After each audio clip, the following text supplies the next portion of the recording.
Ayan, hello mga kagurang bells, good afternoon. So, ngayon po ang oras ay 5 o'clock na in the afternoon. Ayan, nasa signal number 4 kami, pero napakakalma ng panahon. Ito yung mga panahon na nakakatakot minsan kasi bigla lang ito eh. Bumibiglang bugso ang hangin pag ganito. Ayan. Very calm, napaka-calm talaga.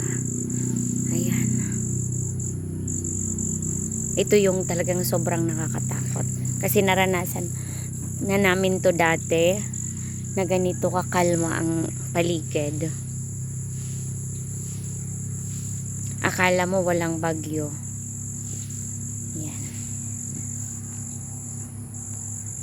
Ito nakakaawa yung mga hayop pag ganitong panahon. Kung wala talagang silungan sila, nakakaawa.